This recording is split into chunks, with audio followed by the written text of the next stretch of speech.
Hello everyone, I welcome again to all of you in my BEd tutorial classes success in teaching field. हम लोग यहाँ पर BEd first year के exam के preparation के point of view से discuss करेंगे और मैं यहाँ पर आपको प्रोवाइड कराऊंगा guess questions, important questions and previous year questions. इन सभी का जो एक संपूर्ण निचोड़ है वो सारी चीज़ें मैं यहाँ पर वीडियो में प्रोवाइड कराऊंगा। और आज का जो पेपर होगा हमारा दूसरा यानी कि BCC 2 जो है वो होगा हमारा। इसको यहाँ पर सिलेबस के माध्यम से भी समझेंगे कि कितना पॉइंट आपको पढ़ के जाना है कि आप 110% बेस्ट नंबर ला सकते हैं। सारा पेपर आपको नहीं पढ़ना है, दोनों चीज डिस्कस करेंगे। रिसेंटली जो क्वेश्चन पूछा गया है, कहां से पूछा गया है, और उसके अलावा जो है आपका पूरा सिलेबस जो है वो पूरा सिलेबस मैं यहां पर डिस्कस करूंगा कि आपको कौन कौन से पॉइंट पढ़ के जाना है कि आपका आंसर सबसे ज्यादा इफेक्टिव होगा। तो शुरू करते हैं। यहां पर पहला यहां देख सकते हैं कंटेम्प्रेरी इंडिया इन एजुकेशन, आज का पेपर है, उसको देखते हैं। यहां पर पहला जो क्वेश्चन यहाँ पर सेक्शन ए में जो पहला क्वेश्चन पूछा हुआ है यहाँ देख सकते हैं। ये पूछ रहे point out the main recommendation of education commission 1964-66 qualitative improvement of education. Simply अगर कहा जाए तो इसको क्या है, दूसरा नाम को एजुकेशन कमीशन 64 को क्या हम बोलते हैं, हम इसको कोठारी कमीशन भी बोलते हैं। ये कह रहे हैं कि इनकी गुणवत्ता यानी कि क्वालिटेटिव इंप्रूवमेंट के लिए, एजुकेशन के क्वालिटेटिव इंप्रूवमेंट के लिए इन्होंने क्या क्या रिकमेंडेशन किया है। तो ये आपको बहुत इंपॉर्टेंट है, मैं बता दूं आपको। फर्स्ट वेरी इंपॉर्टेंट में ये क्वेश्चन आपको लगाना है, कोठारी कमीशन आपको अच्छे से पढ़ करके जाना है पहले क्वेश्चन में, और ये चीज़ें आपको मेरे क्रैश कोर्स में बहुत आसानी से मिल जाएंगे। दूसरा क्वेश्चन देखते हैं यहाँ पर इन्होंने क्या पूछा हुआ है। दूसरा जो क्वेश्चन है ये देख सकते हैं यहाँ पर, ये कह रहे हैं कि discuss the recommendation of new education policy 1966, यानी कि NPE न्यू एजुकेशन पॉलिसी जो बनाया गया था उसने कैसे कैसे रिकमेंडेशन दिए थे। ये भी जो है आपको 5वां यूनिट में से पूछा हुआ है। जब मैं यहाँ पर डिस्कस करूँगा, आपका सिलेबस डिस्कस करूँगा, तो मैं बताऊँगा कि कहाँ कहाँ से कौन कौन से क्वेश्चन पूछे गए हैं और आप क्या क्या पढ़ करके जाओगे। तो ये भी इंपॉर्टेंट है, वेरी इंपॉर्टेंट में इसको भी रखोगे। किसको? Kothari commission new education policy को भी वेरी इंपॉर्टेंट में रखोगे, ठीक है। उसके बाद आपका आ जाता है what is naturalism, what has been its contribution to education thoughts. देखिए यहाँ पर 3 बातों को याद रखो आप। नेचुरलिज्म के साथ में आइडियलिज्म, प्रैग्मेटिज्म और नेचुरलिज्म, ये चारों को पढ़ करके जाना है अच्छे तरीके से। और ज़्यादा जो मोस्ट प्रोबेबली जो क्वेश्चन से पूछे जा सकते हैं वो प्रैग्मेटिज्म के बारे में पूछे जा सकते हैं, लेकिन आपको पढ़ के चारों जाना है और इसको समझ के अच्छे तरीके से जाना है। ये भी इंपॉर्टेंट है आपके लिए। उसके बाद जो चौथा क्वेश्चन है यहाँ देख सकते हैं नीचे, चौथे क्वेश्चन में देखते हैं क्या कह रहे हैं कि what are the various democratic values according to the preamble of Indian Constitution, discuss the role of education in including democratic values to the student। देखो ये चीज़ जो है इन्होंने एकदम टू द टॉपिक इन्होंने उठाया हुआ है यूनिट में से, और इसको आप क्या पढ़ के जाओगे, यहाँ पर क्या आपको तैयारी करके जाओगे। यहाँ पर जो आप तैयारी करके जाओगे प्रेम्बल ऑफ इंडियन कॉन्स्टिट्यूशन को आप अच्छे से पढ़ करके जाओगे। प्रेम्बल ऑफ इंडियन कॉन्स्टिट्यूशन को आप बहुत अच्छे से पढ़ करके जाओगे। ये क्वेश्चन पूछा जा सकता है और इसको मैं और एंश्योर कर दूंगा जब मैं यहां पर सिलेबस डिस्कस करूंगा। चौथा क्वेश्चन भी हो गया। उसके बाद देखते हैं describe the different programmes being run for the universalisation of elementary education. देखिए elementary education, universalisation of elementary education यानी कि UEE, एक तो हो गया यूनिवर्सलाइजेशन ऑफ एलिमेंट्री एजुकेशन, और दूसरा जो इसके साथ में आपको पढ़ना है वो क्या पढ़ना है, यूनिवर्सलाइजेशन ऑफ सेकेंडरी एजुकेशन, ठीक है। ये दोनों आपको पढ़ के जाना है और इसमें से मैं आपको 100% कहता हूँ कि ये क्वेश्चन हर साल पूछे जाते हैं और ये इंपॉर्टेंट भी है। कुछ पॉइंट ऐसे होते हैं जो आपके सिलेबस का एक सेंटर पॉइंट होता है। अगर आप इसका देखेंगे तो इसका सेंटर पॉइंट यही है कि universalisation of elementary education and universalisation of secondary education आपको अच्छे से पढ़ करके जाना है, ठीक है। इतना क्लियर हो गया। देखते हैं नेक्स्ट क्वेश्चन में क्या पूछा गया है। छठा क्वेश्चन क्या है यहाँ पे,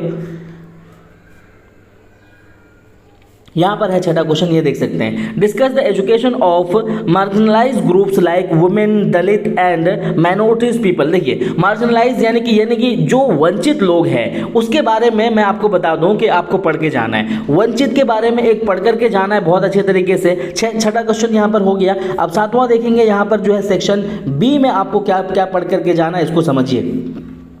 explain the source of values, ठीक है, वैल्यूज के सोर्स कौन कौन से वो देख करके जाना है। उसके बाद explain the source of education भी देख करके जाना है। What should be the curriculum, है ना, curriculum education according to pragmatism. देखिए प्रैग्मेटिज्म को मैंने बताया था कि प्रैग्मेटिज्म को अच्छे से पढ़ के जाना है। फर्स्ट ऑफ ऑल प्रैग्मेटिज्म होता क्या है, प्रैग्मेटिज्म किसको कहते हैं, प्रैग्मेटिज्म हम उस थॉट को कहते हैं जिसमें कि हम किसी भी काम को, किसी भी प्रॉब्लम को सोल्व हम किसी प्रैक्टिकल वे में या सेंसिबल वे में करते हैं, किसी आइडियाज के बेस पे नहीं करते हैं। तो इसके जो थॉट्स है करिकुलम के अकॉर्डिंग वो भी आपको देख करके जाना है। और मैं यहाँ पर मैं आपको इसका आंसर क्यों नहीं बता रहा हूँ, क्योंकि मैंने इसको बहुत ब्रीफली तरीके से क्रैश कोर्स में हर चीज़ टू द पॉइंट मैंने डिस्कस कर दिया है। अगर आपको वहाँ पर नहीं मिलता है तो आप कमेंट सेक्शन में लिखें, मैं आपको लिंक भी प्रोवाइड करा दूंगा, ठीक है।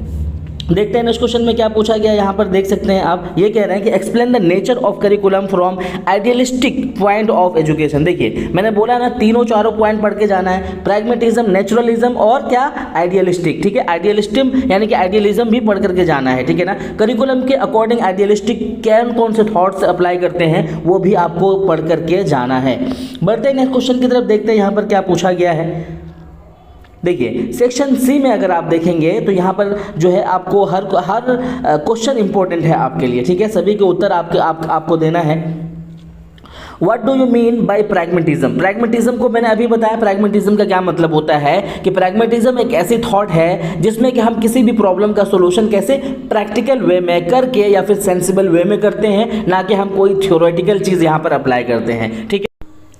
देखते हैं नेक्स्ट क्वेश्चन में क्या कहा जा रहा है। यहाँ पर जो है हमारा वाला ये होगा, ये देखिए what is idealism in education. देखिए मैंने आपको बताया था कि आइडियलिज्म, प्रैग्मेटिज्म, नेचुरलिज्म इनको पढ़ना है और ये एजुकेशन से कोरिलेट करके पढ़ना है, ठीक है। तो आइडियलिज्म भी देख करके जाना है। उसके बाद हो जाएगा आपका what are different branches of traditional school of philosophy. आपको अच्छे से पता है ट्रेडिशनल स्कूल ऑफ फिलॉसफी कितने हैं, 4 है। क्या क्या है वो, मेटाफिजिक्स है, एपिस्टेमोलॉजी है ना, उसके बाद है आपका एक्सियोलॉजी है और फिर लास्ट में है आपका लॉजिक। तो ये भी आपको याद रखना है क्योंकि ऐसे क्वेश्चन से पूछे जाते हैं। अब नेक्स्ट में देखेंगे यहाँ पर, देखिए ये कह रहे हैं कि education is effective of secularism. Effective of क्या, इफेक्टिव यानी कि effective part of secularism. Obviously secularism में एजुकेशन का सबसे महत्व स्थान है, ये आप जानते हैं अच्छे तरीके से। नेक्स्ट में क्या कहा जा रहा है कि right the names of marginalised groups. देखिए जो वंचित लोग हैं, ऑब्वियसली जो SC है, जो ST है, जिसे क्या कहते हैं कि अलग अलग जो है पिछड़े जाति के, आपको कुछ नेम्स यहाँ पर बताना है, ये सिंपल है, ठीक है। उसके बाद मीडियम ऑफ बेसिक एजुकेशन देख सकते हैं यहाँ पर, मीडियम ऑफ बेसिक एजुकेशन क्या हो जाएगा आपका, मीडियम जो हो जाएगा मातृभाषा हो जाएगा। बेसिक एजुकेशन मातृभाषा के अकॉर्डिंग ये पढ़ाने के लिए, जिसे बुनियादी शिक्षा बोलते हैं। तो ये क्या कहता था कि मातृभाषा के थ्रू से ही बच्चों को पढ़ाया जाए। इतना समझ में आ गया। अब देखते हैं नेक्स्ट क्वेश्चन में क्या कहा जा रहा है।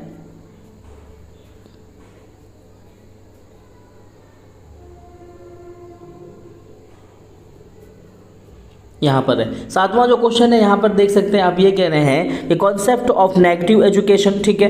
नेगेटिव एजुकेशन का कॉन्सेप्ट किसने दिया था। उसके बाद जो क्वेश्चन होगा आपका 8वां देख सकते हैं यहाँ पे, 8वां क्वेश्चन है right the name of marginalised groups in Indian society. आपको अच्छे से पता है वही है, SC ST से बताना है आपको। What is age group of children for basic education, 6 से 14 साल था ये भी आपको पता है बेसिक एजुकेशन के अकॉर्डिंग, यानी कि right to fundamental right to education के अकॉर्डिंग 6 से 14 साल के बच्चों को पढ़ने का जो है अधिकार, बेसिक अधिकार एजुकेशन मिला हुआ है। उसके बाद लास्ट क्वेश्चन देखेंगे। यहाँ पर लास्ट क्वेश्चन कह रहे हैं कि compulsory and free education for children, ठीक है, फॉर चिल्ड्रेन फंडामेंटल राइट, ठीक है। फंडामेंटल राइट्स के अकॉर्डिंग 6 से 14 साल के बच्चों को फ्री एंड कंपलसरी एजुकेशन देने का प्रावधान अप्लाई किया गया है। तो ये था आपका प्रीवियस ईयर का क्वेश्चन। मैं एक इंपॉर्टेंट बात बताता हूँ। देखिए पाटलिपुत्रा यूनिवर्सिटी में बहुत से कंटेंट नहीं है उनको एग्ज़ाम के पॉइंट ऑफ व्यू से क्वेश्चन बनाने के लिए, इसीलिए मैं आपको कहूँगा कि जितने भी क्वेश्चन से इसमें पूछे गए हैं उनको आप बहुत अच्छे तरीके से तैयारी कर लें। 60 से 80% क्वेश्चन इसी से रिपीट होंगे, क्योंकि यही इंपॉर्टेंट पॉइंट है जहाँ पर ये सारे क्वेश्चन इंपॉर्टेंट बनते हैं, ठीक है। अब हम समझते हैं आपका, यहाँ पर देख सकते हैं, अब हम समझते हैं इसका जो सिलेबस है, उस सिलेबस में आपको क्या क्या पढ़ करके जाना है उसको भी हम लोग समझते हैं। देखिए सिलेबस के अकॉर्डिंग आप अगर देखेंगे तो यहाँ पर एक पॉइंट है डाइवर्सिटी एंड इनइक्वालिटी।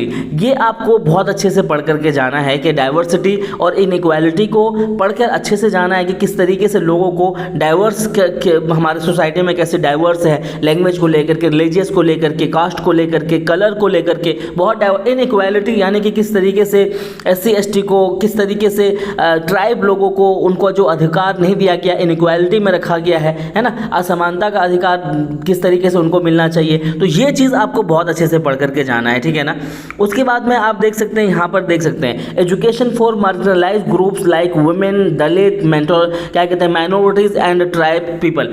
ये सबसे ज़्यादा इंपॉर्टेंट है, इसको बहुत अच्छे से पढ़ के जाना है। पहले क्या डाइवर्स पढ़ना है, डाइवर्स और इनइक्वालिटी पढ़ना है, और दूसरा क्या पढ़ना है, एजुकेशन फॉर मार्जिनलाइज जो ग्रुप होते हैं, है ना, यानी कि SC ST हो गया, दलित। तो ये आपको बहुत अच्छे से, ये 2 क्वेश्चन इसमें से बहुत अच्छे से पढ़ के जाना है। अब दूसरा यूनिट शुरू होता है यूनिवर्सलाइजेशन ऑफ एलिमेंट्री एजुकेशन यानी कि UEE।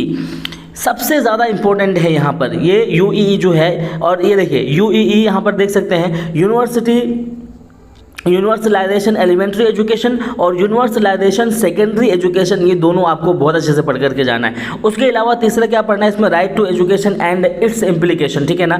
राइट टू एजुकेशन आपको अच्छे से समझ के जाना है।